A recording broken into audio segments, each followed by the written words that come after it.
Good morning, students. From the Standard 7 English Medium, Unit 2, chapter name A Gift of Chappals. There are two parts in the lesson. I am going to telling you the summary of the part 1. So, listen it carefully. Okay, students? Okay, I am going to start the summary of the lesson in part 1. Mrudu was a young girl.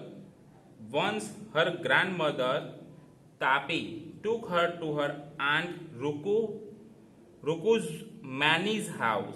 The aunt had 3 children, Lali, Ravi and Meena. As soon as the aunt opened the door, Ravi and Meena came out. They pulled Mrudu in. Mrudu asked them to wait. She took off her shoes and put them neatly beside a pair of chappals there. These chappals were large and black. They were so covered with dust that they looked grey. Mrudu had no time to ask whose slippers they were because Ravi dragged her to the backyard. There he showed her a kitten behind a thick bitterberry bush. It lay in a torn football lined with sacking and filled with sand. Meena told Mrudu that the elders did not like any kitten, so it was a secret between the children. Ravi was much excited.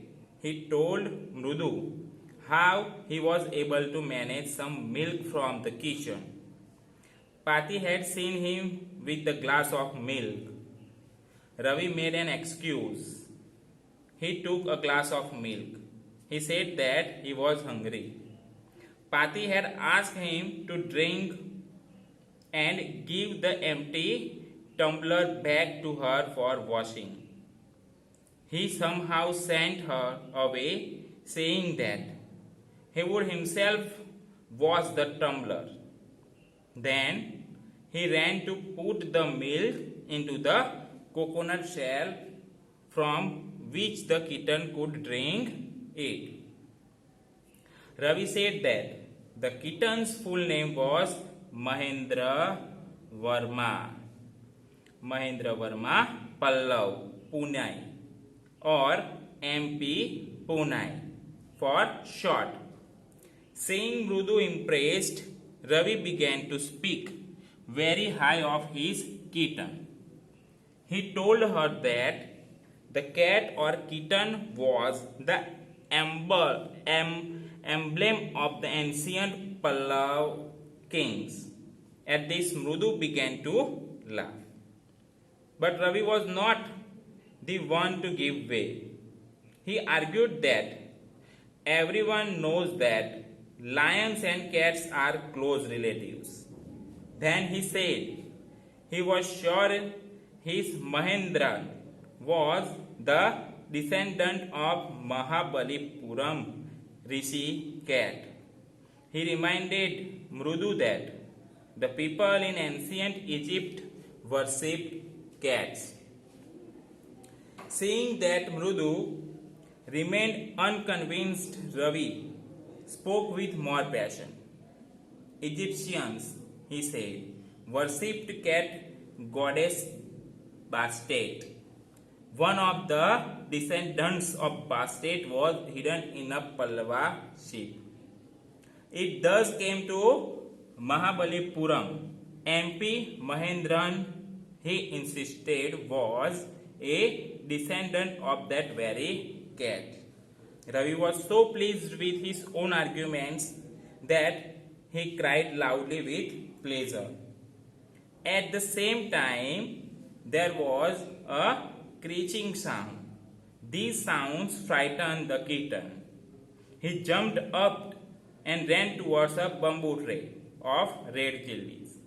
He tipped a few chilies over himself and howled miserably. So friends, this is the story of part 1. This story now I am going to explain, means I am going to tell you in Hindi. So listen it carefully. Friends, मृदु एक छोटी लड़की थी. Okay. एक बार उसकी दादी तापी उसे उसकी मामी रुक्कुमणि के घर ले गई. मामी के 3 बच्चे थे. उसके नाम थे लल्ली, रवि और मोना. जैसे ही मामी ने दरवाजा खोला, रवि और मोना बाहर निकले. उन्होंने मृदु को अंदर खींचा.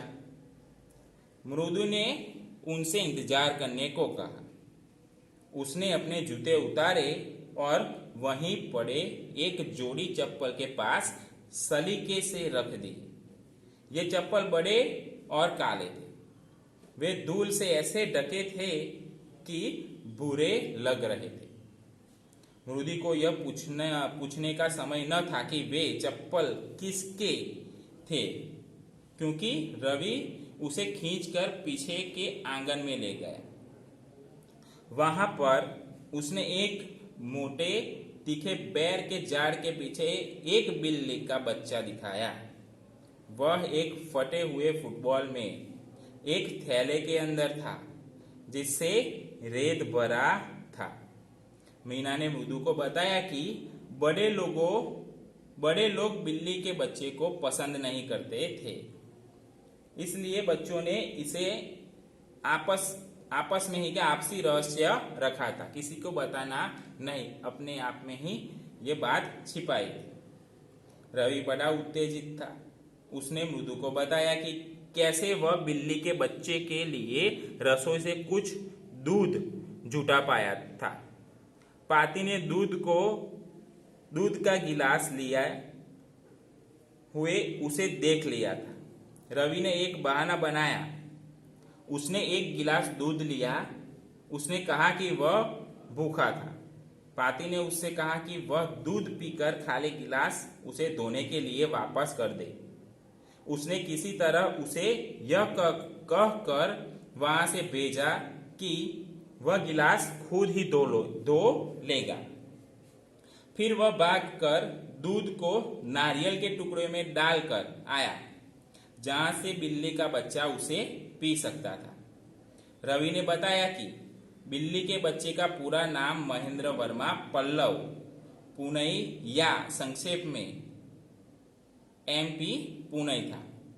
मृदु को प्रभावित हुआ देख रवि अपने बिल्ली के बच्चे के बारे में ऊंची ऊंची बातें करने लगा. उसने उसे बताया कि बिल्ली अथवा बिल्ली का बच्चा प्राचीन पल्लव नरेशों का राज चिन्ह था.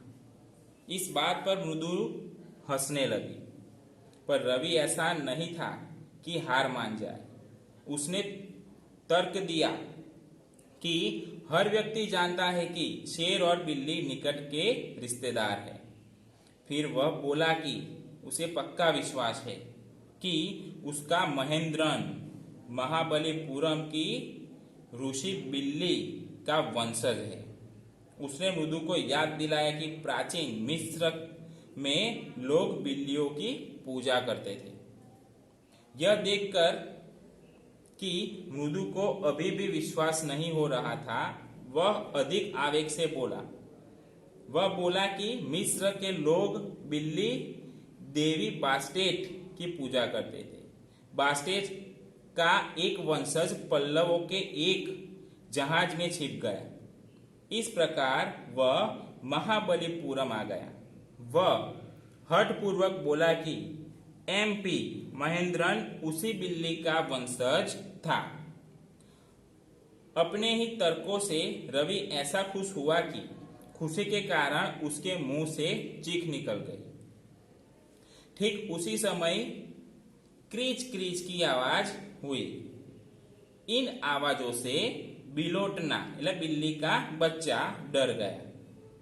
वह कूद पड़ा और लाल मिर्च से भरी बांस की तस्तरी की तरफ भागा. उसने उसमें से कुछ अपने ऊपर डाल ली और बुरी तरह रोने लगा.